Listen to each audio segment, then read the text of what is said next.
জন্মদিনে সৈয়দ মুস্তফা আলী সাহিত্য উৎসবের সূচনা করিমগঞ্জে।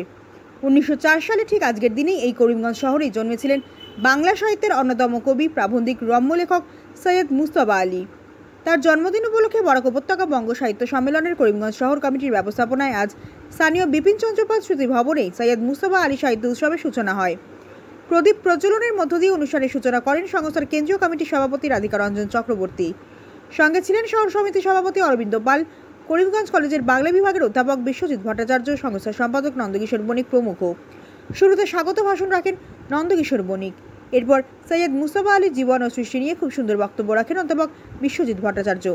তিনি তার বক্তব্যে সৈয়দ মুস্তফা আলীর জীবনে কীভাবে রাবীন্দ্রিক প্রভাব পড়েছিল, কীভাবে শান্তিনিকেতনে পড়ার সময় কবিগুরুর সান্নিধ্যে এসেছিলেন এবং বিশ্বজনীন মুস্তফা হয়ে ওঠার একাধিক প্রেক্ষাপট খুব সুন্দরভাবে নিজের বক্তব্যের মাধ্যমে ফুটিয়ে তোলেন।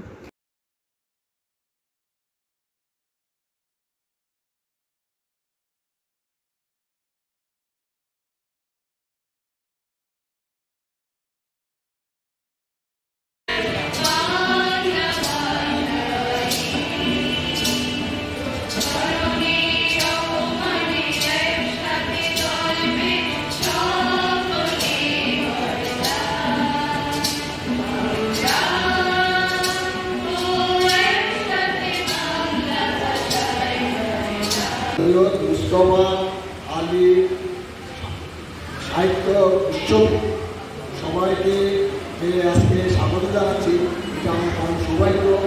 কারণ আমরা জানি কথা শিল্পী সাহিত্যে ছিলেন শরৎচন্দ্র চট্টোপাধ্যায়, কিন্তু আজকে আমাদের এই মাটিতে কথা সাহিত্যিক মুস্তফা আলী ততটুকু প্রচার পাননি।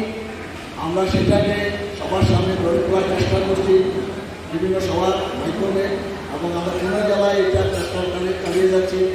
বাংলা এবং বাঙালির যে স্বার্থ রক্ষা করার জন্য আমরা বঙ্গ সাহিত্য সবসময় প্রয়াস চালিয়ে যাচ্ছি, এবং সেই প্রচেষ্টাটুকু যাতে সার্থক হয় তার জন্য আপনাদের সবার সহযোগিতা আমি আশা করছি। সৈয়দ মুস্তফা আলী তিনি এতটুকু বিদ্যান ছিলেন, তিনি একসাথে 14টা ভাষা জানতেন এবং কথা বলতে পারতেন, লিখতেও পারতেন।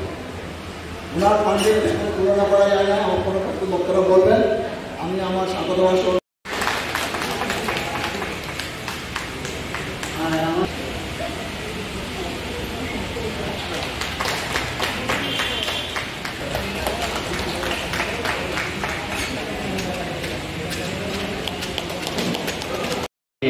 দেখার চেষ্টা করতে পারি। প্রথমত মুস্তফা আলীর যে পরিচয়, সেটা আমাদের এই মাটির সঙ্গে পরিচয়। আমরা শুরুতেই শুনেছি যে তিনি অবিভক্ত ছিলেন যখন ভারতবর্ষ স্বাধীন হয়নি, বহু আগে 1904 সালে আসাম রাজ্যের অধীনে এই করিমগঞ্জে জন্মগ্রহণ করেন। সেই সুবাদে আমরা সবাই মুস্তফা আলীর উত্তরাধিকারী, এবং এই মুস্তফা আলী যে একজন শুধু করিমগঞ্জবাসী হয়ে পরে কি করে বিশ্বজনীন একটা পরিচিতি লাভ করলেন, সেই জায়গাটুকু হয়তো আমাদের একটু ধরার বিষয়।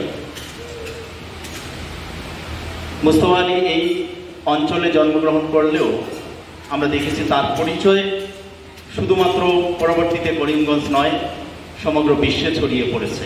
এবং তার সঙ্গে যে মানুষটার সম্পর্ক এবং যার নাম উচ্চারণ না হলে মুস্তফা আলী পর্যন্ত পৌঁছানো যাবে না, তিনি হচ্ছেন কবিগুরু রবীন্দ্রনাথ ঠাকুর। রবীন্দ্রনাথ এবং মুস্তফা এই দুইজনের বলা যায় যে রবীন্দ্রনাথের যদি তিনি স্নেহধন্য না হতেন, তাহলে এই মুস্তফা তৈরি হতে পারতেন না। এখানে যারা উপস্থিত আছেন সবাই হয়তো অন্তত জানেন, আমরা সবাই জানি যে রবীন্দ্রনাথ যখন সিলেট শহরে আসেন তখন একটি বক্তব্য দিয়েছিলেন যে নিজেদেরকে কিভাবে, ছাত্রদের উদ্দেশ্যে বলেছিলেন যে নিজেদের কিভাবে জাগ্রত করতে হবে, নিজেদের কিভাবে জাগাতে হবে। এই প্রশ্ন নিয়েই পরবর্তীতে রবীন্দ্রনাথের কাছে জানতে চেয়েছিলেন যে আমরা কিভাবে নিজেকে উদ্বোধিত করতে পারি। রবীন্দ্রনাথ সেটির খুব সুন্দর একটি উত্তর দিয়েছিলেন এবং পরবর্তীতে রবীন্দ্রনাথ সিলেট থেকে যখন ত্রিপুরা যান, ত্রিপুরা যাওয়ার পরে সেখান থেকে তিনি একটি রঙিন খামে সেই উত্তরটা পেয়েছিলেন মুস্তফা। সেই উত্তরে বলেছিলেন যে খুব স্বল্প কথায় একটা চিঠিতে হয়তো সে কথাকে তুলে ধরা সম্ভব নয়। তুমি তোমার বিবেককে জাগ্রত করো, মনুষ্যত্বের বিকাশ করো, দেশকে ভালোবাসো, এবং এই জায়গাগুলোকে যদি তুমি ধরতে পারো, তোমার যে চিন্তা, সেই চিন্তার বিকাশ অবশ্যই ঘটবে।